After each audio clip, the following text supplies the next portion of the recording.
We're going to look at part two of an 8-part cannabis business plan. If you're looking at getting into the cannabis industry, kind of an A to Z, start to finish on how to do that. Last time we talked about implementing the ideal team, a term I coined, team icon. And today we're going to talk about target markets and demographics.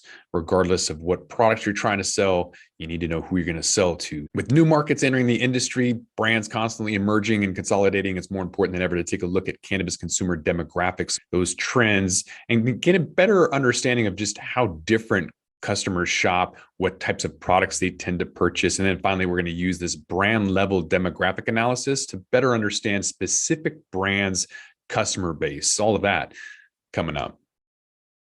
It's only entertainment. Welcome back to the Talking Hedge. I'm Josh Kincaid, capital markets analyst and host of your Cannabis Business Podcast. Before you start selling, you need to know who you're selling to. So 3 steps to find your target market. You need to be able to define these 3 steps: market segmentation, target marketing, and market positioning. Starting off with market segmentation, it's dividing a market into distinct groups with distinct needs or characteristics or behaviors that might require some separate products or marketing mixes. And today we're going to be talking about demographics. Next is to evaluate that market segment. We're going to look at the segment size and the growth. We're going to look at the attractiveness of that segment, the level of competition, and then substitute products, which there aren't many. Finally, we need to choose a position strategy, and that's going to be identifying possible competitive advantages that you have, and not just that your product is fire or has more THC or whatever. We need to find an entire business that has to support that choosing strategy, or you have to make changes to either the product or pricing or distribution or target market. For example, when I was selling pre-rolls, my target market was young males, and then found out that the number one demographic of pre-rolls was white women 50 and older. So I could have continued to spend more and more money advertising to fit my demographic that I was trying to reach, or pivot, change my marketing and advertising and branding and everything to fit what was already there. So either you can use that inbound marketing and what's already there, you can keep fighting upstream. That battle is up to you. I'm going to use a well-known brand, not one that I'm advocating or condoning for. I don't use their products, but I think P&G, being Procter & Gamble, is a good example of a well-known brand that they've been able to identify in certain niches and certain segments. They have a lot of different brands within the same category for a variety of products. So what they do is they have a different mix of benefits or appeals within that. So maybe they'll have toothpaste with or without fluoride, or trying to appeal to different people. Tide, for example, has 7 different product formulations for different niche needs. So you want to think about that. You can finally start selling your hemp or cannabis products and services after you've decided on the market segment, the target market, and the market position. So let's start off by comparing sales of cannabis from men and women over the last couple of years. And from this graph, you can see that sales from both females and male customers have grown, with sales to female customers rising slightly faster than males. When you compare the first quarter of 2020 to the fourth quarter of 2021, basically during the entire pandemic, you see that the female customers increased by 55%, while sales to male customers increased 49%. And while only about a third of total sales are to female customers, their market share has increased slightly over the past 2 years.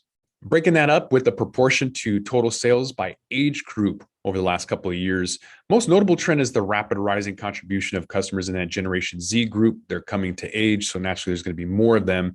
When you look at the total share, that's doubled over the last 2 years, rising from 8.3 in the first quarter of 2020 to 15% in the fourth quarter of 2021. It's largely influenced by the fact that the only customer age group within the new customers entering that available market on a daily basis by turning 21 years old. Market share of each of the 3 older customer groups, they've receded fairly evenly. Millennials are still the largest customer group by a very wide margin, supplying nearly half of all U.S. cannabis sales last quarter.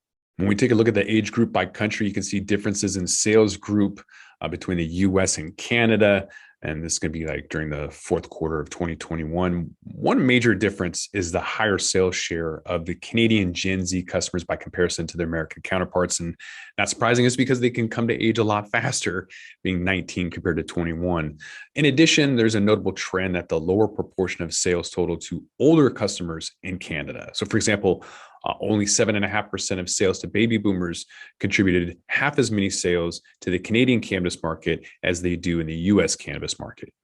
Diving into demographics with fourth quarter 2021, age, gender combined, you can see that both US and Canada, that there's several demographic groups with nearly identical sales between countries, like millennials contributing almost exactly a third of total sales in both countries. However, in most demographic groups, there's a significant difference. So for example, Gen Z and millennial females logged much higher sales and shares in Canada last quarter than their American counterparts. In fact, the female customers overall contributed 37% of total sales in Canada, while Americans was only around 32.5%. So now that we got a relative baseline of understanding about the contributions from each demographic group, we can explore how people choose to shop. So we're looking at average item price and the average basket size for each demographic group in the fourth quarter of 2021. So this is going to indicate on average how expensive the products that they were purchasing generally are and how much they tend to spend in a single visit to a cannabis store. First, we can see that across age groups, average item price stays fairly constant.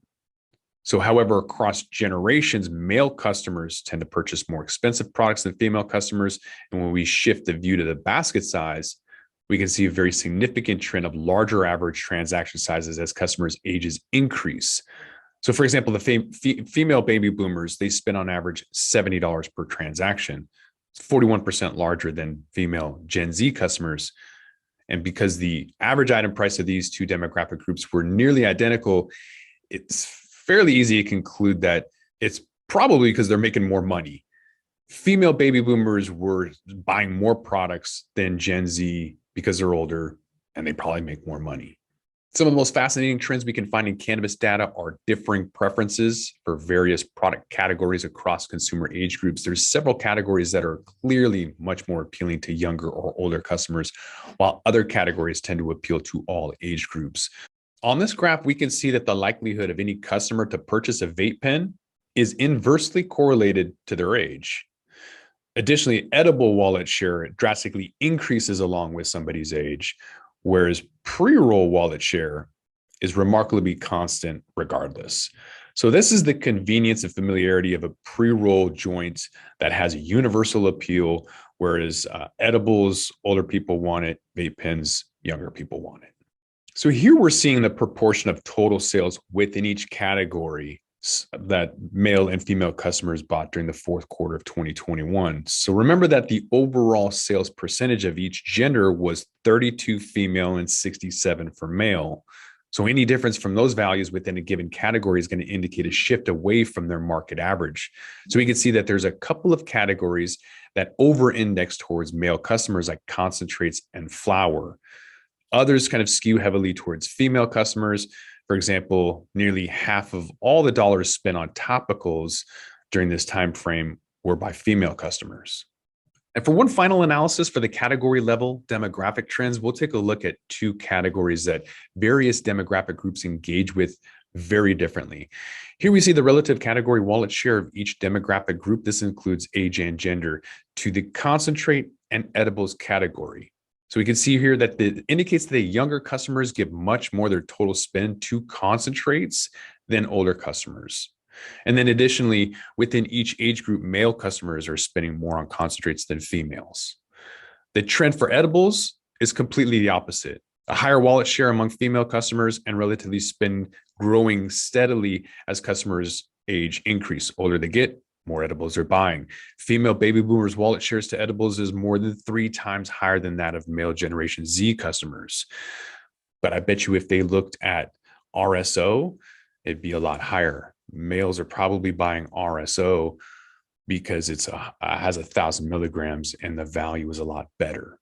So to wrap this up, understanding nuances and consumer behavior are vital to building both a successful brand and retail operations in today's industry. So don't bring products to market without granular demographic data to inform product positioning and your overall go-to market strategy. Retailers can't miss opportunities to build more loyalty and grow specific segments of their customer base without knowing where they're spending their wallet. Next time, we're going to talk about the category sales, price, and also marketplaces to help with distribution. So you don't want to miss that or all of the 8-part Cannabis Business Plan series. With that, we're going to roll this one up. I'm Josh Kincaid. This is The Talking Hedge. Don't forget to like, share, and subscribe, or don't, and I'm out. Don't forget to smash that like button on your way out and check out these other videos that we've got.